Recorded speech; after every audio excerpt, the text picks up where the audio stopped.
जय श्री हरि प्रिय भक्तों, आज हम इस वीडियो में लेकर आए हैं श्री बृहस्पति व्रत कथा। तो चलिए शुरू करते हैं। प्रेम से बोलिए ओम नमो भगवते वासुदेवाय नमः। भारतवर्ष में एक प्रतापी और दानी राजा राज्य करता था। वह नित्य गरीबों और ब्राह्मणों की सहायता करता था। यह बात उसकी रानी को अच्छी नहीं लगती थी। वह ना ही गरीबों को दान देती, ना ही भगवान का पूजन करती थी और राजा को भी दान देने से मना किया करती थी। एक दिन राजा शिकार खेलने वन को गए हुए थे तो रानी महल में अकेली थी। उसी समय बृहस्पति देव साधु वेश में राजा के महल में भिक्षा के लिए गए और भिक्षा मांगी।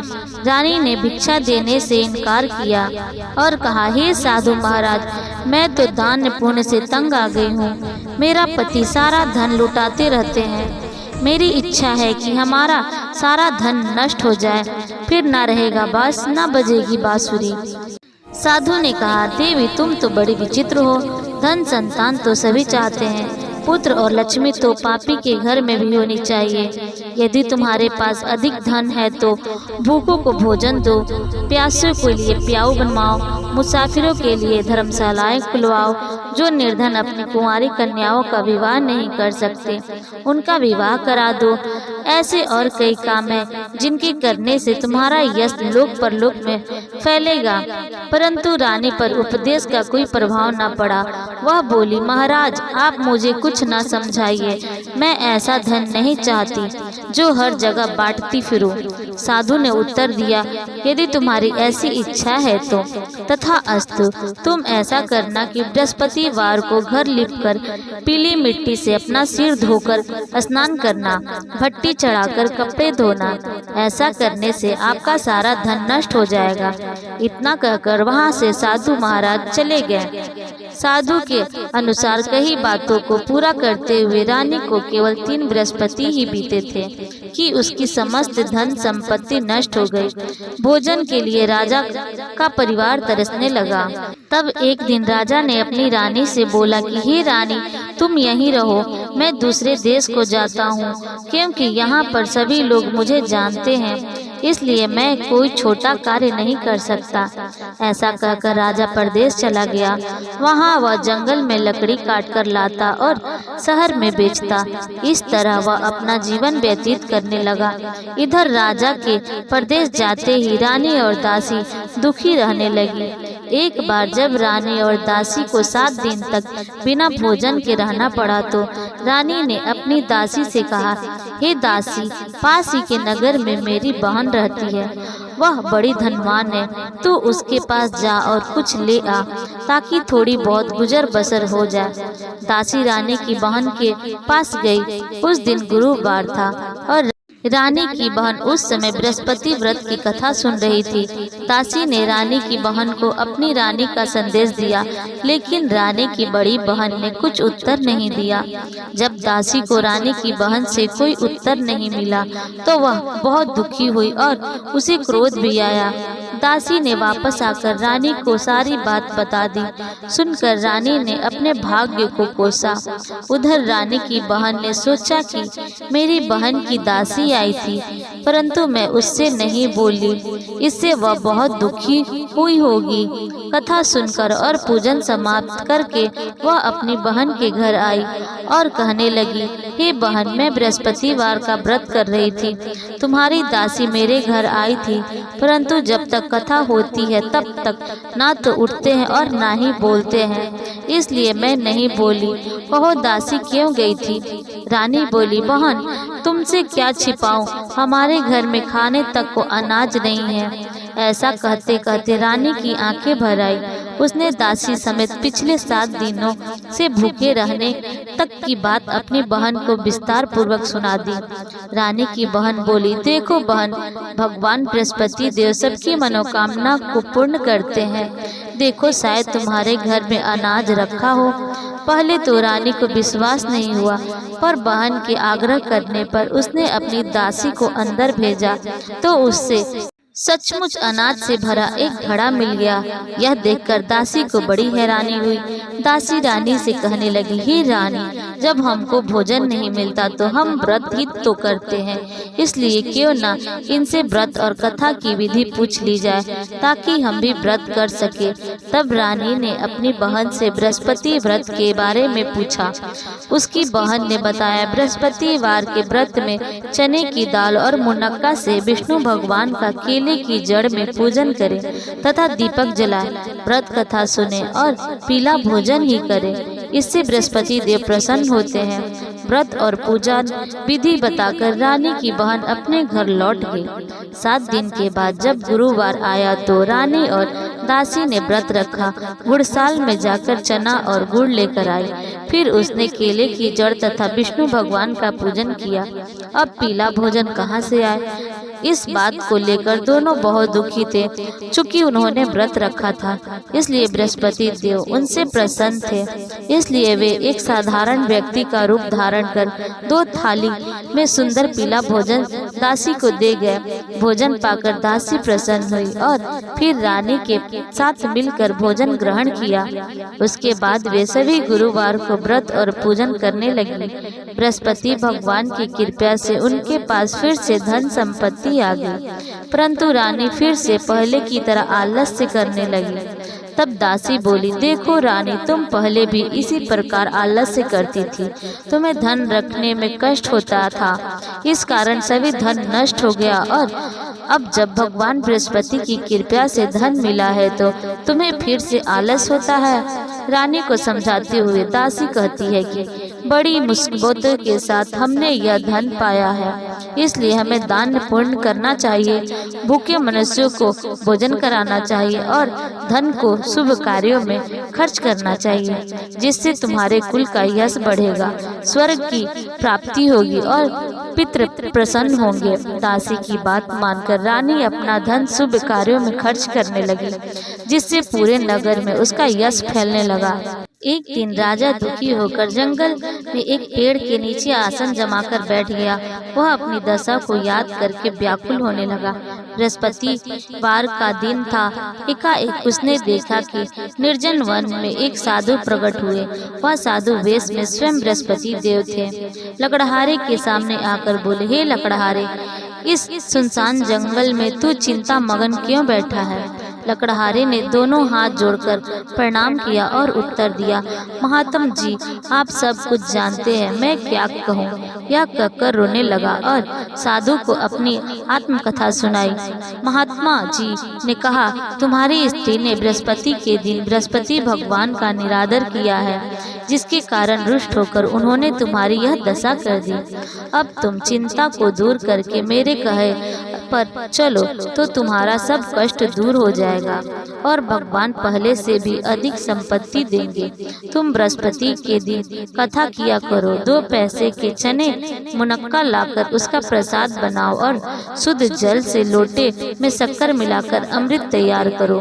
कथा के पश्चात अपने सारे परिवार और सुनने वाले प्रेमियों को अमृत का वह प्रसाद बांटकर आप भी ग्रहण करो।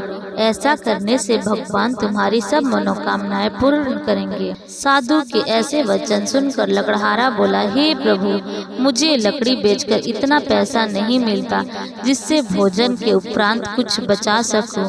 मैंने रात्रि में अपनी स्त्री को व्याकुल देखा है, मेरे पास कुछ भी नहीं है जिससे मैं उसकी खबर मांग सकूं।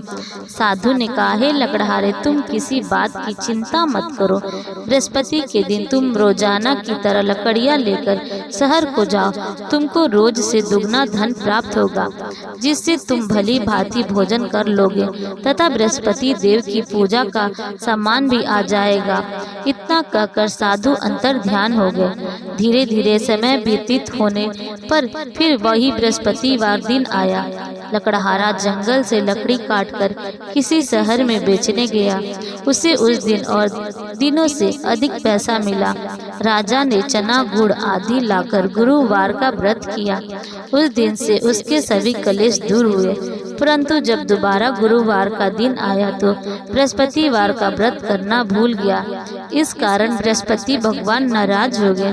उस दिन उस नगर के राजा ने विशाल यज्ञ का आयोजन किया था तथा शहर में यह घोषणा करा दी कि कोई भी मनुष्य अपने घर में भोजन ना बनावे, ना आग जलावे। समस्त जनता मेरे यहाँ भोजन करने आवे। इस आज्ञा को जो ना मानेगा उसे फांसी की सजा दी जाएगी। इस तरह की घोषणा संपूर्ण नगर में करवा दिया गया। राजा की आज्ञा अनुसार शहर के सभी लोग भोजन करने गए, लेकिन लकड़हारा कुछ देर से पहुंचा, इसलिए राजा उसको अपने साथ घर लिवा ले गए और ले जाकर भोजन करा रहे थे तो रानी की दृष्टि उस खूंटी पर पड़ी जिस पर उसका हार लटका हुआ था। वह वहां पर दिखाई नहीं दिया। रानी ने निश्चय किया कि मेरा हार इस मनुष्य ने चुरा लिया है। उसी समय सिपाही को बुलाकर उसको कारागार में डलवा दिया। जब लकड़हारा कारागार में पड़ गया और बहुत दुखी होकर विचार करने लगा कि ना जाने कौन से पूर्व जन्म के कर्म से मुझे यह दुख प्राप्त हुआ है, और उसी साधु को याद करने लगा जो कि जंगल में मिला था। उसी समय तत्काल बृहस्पति देव साधु के रूप में प्रकट हुए और उसकी दशा को देखकर कहने लगे, अरे मूर्ख, तूने बृहस्पति देव की कथा नहीं करी, इसी कारण तुझे दुख प्राप्त हुआ है। अब चिंता मत कर, बृहस्पतिवार के दिन कारागार के दरवाजे पर 4 पैसे पड़े मिलेंगे, उनसे तू बृहस्पति देव की पूजा करना, तेरे सभी कष्ट दूर हो जाएंगे। बृहस्पति देव के दिन उसे 4 पैसे मिले। लकड़हारे ने कथा कही।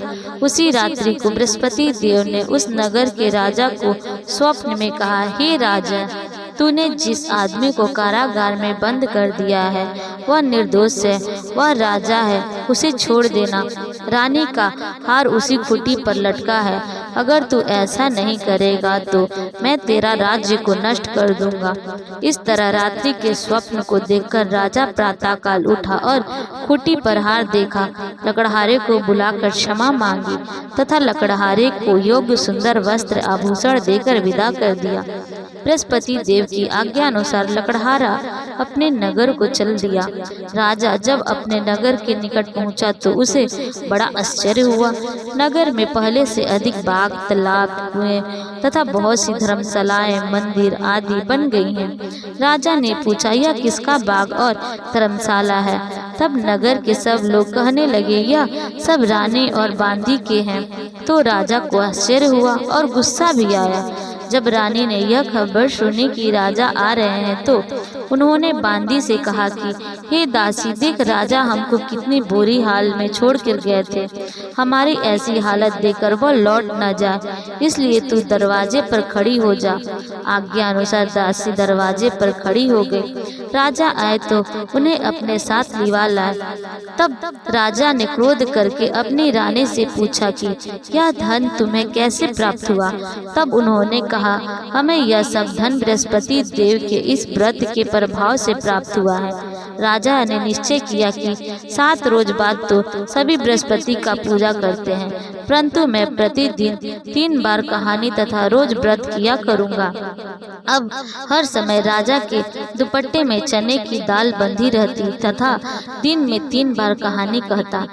एक रोज राजा ने विचार किया कि चलो अपनी बहन के यहाँ हो आवे। इस तरह निश्चय कर राजा घोड़े पर सवार हो अपनी बहन के यहाँ को चलने लगा। मार्ग में उसने देखा कि कुछ आदमी एक मुर्दे को लिए जा रहे हैं। उन्हें रोककर राजा कहने लगे, अरे भाई, मेरी बृहस्पति देव की कथा सुन लो। वे बोले, लोग, हमारा तो आदमी मर गया है, इसको अपनी कथा की पड़ी है। परंतु कुछ आदमी बोले, अच्छा कहो, हम तुम्हारी कथा भी सुनेंगे। राजा ने दाल निकाली और जब कथा आधी हुई थी कि मुर्दा हिलने लगा, और जब कथा समाप्त हो गई तो राम राम करके मनुष्य उठकर खड़ा हो गया। आगे मार्ग में उसे एक किसान खेत में हल चलाता मिला। राजा ने उसे देखा और उससे बोला, अरे भाई, तुम मेरी बृहस्पतिवार की कथा सुन लो। किसान बोला, जब तक मैं तेरी कथा सुनूंगा तब तक 4 हेरा जोत लूंगा। जा अपनी कथा किसी और को सुनाना। इस तरह राजा आगे चलने लगा। राजा के हटते ही बैल पछाड़ खाकर गिर गया तथा किसान के पेट में बड़ी जोर का दर्द होने लगा। उस समय उसकी माँ रोटी लेकर आई। उसने जब यह देखा तो अपने पुत्र से सब हाल पूछा और बेटे ने सभी हाल कह दिया। तो बूढ़ी दौड़ती दौड़ती उस घुड़सवार के पास गई और उससे बोली कि मैं तेरी कथा सुनूंगी, तू अपनी कथा मेरे खेत पर चलकर ही कहना। राजा ने बुढ़िया के खेत पर जाकर कथा कही, जिसे सुनते ही वह बैल उठ खड़ा हुआ तथा किसान के पेट का दर्द भी बंद हो गया। राजा अपनी बहन के घर पहुंचा। बहन ने भाई की खूब मेहमानी की। दूसरे रोज प्रातःकाल राजा जगा तो वह देखने लगा कि सब लोग भोजन कर रहे हैं। राजा ने अपनी बहन से कहा, ऐसा कोई मनुष्य है जिसने भोजन नहीं किया हो? मेरी बृहस्पतिवार की कथा सुन ले। बहन बोली, हे भैया, यह देश ऐसा है कि पहले यहाँ लोग भोजन करते हैं, बाद में अन्य काम करते हैं। अगर कोई पड़ोस में हो तो देखा। वह ऐसा कहकर देखने चली गई, परंतु उसे कोई ऐसा व्यक्ति नहीं मिला जिसने भोजन ना किया हो। अतः वह एक कुम्हार के घर गई जिसका लड़का बीमार था। उसे मालूम हुआ कि उनके यहाँ 3 रोज से किसी ने भोजन नहीं किया। रानी ने अपने भाई की कथा सुनने के लिए कुम्हार से कहा। वह तैयार हो गया। राजा ने जाकर बृहस्पतिवार की कथा कही, जिसे सुनकर उसका लड़का ठीक हो गया। अब तो राजा की प्रशंसा होने लगी। एक रोज राजा ने अपनी बहन से कहा कि हे बहन, हम अपने घर को जाएंगे, तुम भी तैयार हो जाओ। राजा की बहन ने अपनी सास से कहा। सास ने कहा, हाँ चली जा, परंतु अपने लड़के को मत ले जाना, क्योंकि तेरे भाई को कोई औलाद नहीं है। बहन ने अपने भाई से कहा, हे भाई, मैं तो चलूंगी पर कोई बालक नहीं जाएगा। राजा बोला, जब कोई बालक नहीं चलेगा तब तुम ही क्या करोगी? बड़े दुखी मन से राजा अपने नगर को लौट आया। राजा ने अपनी रानी से कहा, हम निर्वंश हैं, हमारा मुंह देखने का धर्म नहीं है और कुछ भोजन आदि नहीं किया। रानी बोली, हे प्रभु, बृहस्पति देव ने हमें सब कुछ दिया है, वह हमें औलाद अवश्य देंगे। उसी रात को बृहस्पति देव ने राजा के स्वप्न में कहा, हे राजा, उठ, सभी सोच त्याग दे, तेरी रानी गर्भ से है। राजा की यह बात सुनकर बड़ी खुश हुई। 9वें महीने में उसके गर्भ से एक सुंदर पुत्र पैदा हुआ। तब राजा बोला, हे रानी, स्त्री बिना भोजन के रह सकती है, पर बिना कहे नहीं रह सकती। जब मेरी बहन आवे तुम उससे कुछ कहना मत। रानी ने सुनकर हाँ कर दिया। जब राजा की बहन ने यह शुभ समाचार सुना तो वह बहुत खुश हुई तथा बधाई लेकर अपने भाई के यहाँ आई। तभी रानी ने कहा, घोड़ा चढ़कर तो नहीं आई, गधा चढ़ी आई। राजा की बहन बोली, भाभी, मैं इस प्रकार ना कहती तो तुम्हें औलाद कैसे मिलता? बृहस्पति देव ऐसे ही हैं, जैसे जिसके मन में कामनाएं हैं सभी को पूर्ण करते हैं। जो सदा भाव पूर्वक बृहस्पति का व्रत करता है एवं कथा पढ़ता है अथवा सुनता है, दूसरों को सुनाता है, बृहस्पति देव उसकी सभी मनोकामनाएं पूर्ण करते हैं। भगवान बृहस्पति देव उसकी सदैव रक्षा करते हैं। संसार में जो मनुष्य सदा भावना से भगवान जी की पूजन व्रत सच्चे हृदय से करते हैं तो उनकी सभी मनोकामनाएं पूर्ण करते हैं। जैसी सच्ची भावना से रानी और राजा ने उसकी कथा का गुणगान किया तो उनकी सभी इच्छाएं बृहस्पति देव जी ने पूर्ण की थी। इसलिए पूर्ण कथा सुनने के बाद प्रसाद लेकर जाना चाहिए। हृदय से उनका मनन करते हुए जयकार बोलना चाहिए। बोलो बृहस्पति देव की जय, भगवान विष्णु की जय। भक्तों, अब सुनते हैं बृहस्पति देव की एक और कथा। प्राचीन काल में एक ब्राह्मण रहता था। वह बहुत निर्धन था, उसकी कोई संतान नहीं थी। उसकी स्त्री बहुत मलिनता के साथ रहती थी। वह स्नान न करती, किसी देवता का पूजन न करती। इससे ब्राह्मण देवता बड़े दुखी थे। बेचारे बहुत कुछ कहते थे किंतु उनका कुछ परिणाम न निकला। भगवान की कृपा से ब्राह्मण की स्त्री के कन्या रूपी रत्न पैदा हुआ। कन्या बड़ी होने पर प्रातः स्नान करके विष्णु भगवान का जाप व बृहस्पतिवार का व्रत करने लगी। अपने पूजा पाठ को समाप्त करके विद्यालय जाती तो अपनी मुट्ठी में जौ भरे ले जाती और पाठशाला के मार्ग में डालती जाती। तब ये जौ स्वर्ण के जौ जाते, लौटते समय उसको बीन कर घर ले आती। एक दिन वह बालिका सूप में उस सोने के जौ को फटक कर साफ कर रही थी। उसके पिता ने देख लिया और कहा, बेटी, सोने के जौ के लिए सोने का सूप होना चाहिए। दूसरे दिन बृहस्पतिवार था। इस कन्या ने व्रत रखा और बृहस्पति से प्रार्थना करके कहा, मैंने आपकी पूजा सच्चे मन से की हो तो मेरे लिए सोने का सूप दे दो। बृहस्पति देव ने उसकी प्रार्थना स्वीकार कर ली। रोजाना की तरह वह कन्या जौ फैलाती हुई जाने लगी। जब लौटकर जौ बीन रही थी तो बृहस्पति देव की कृपा से सोने का सूप मिला।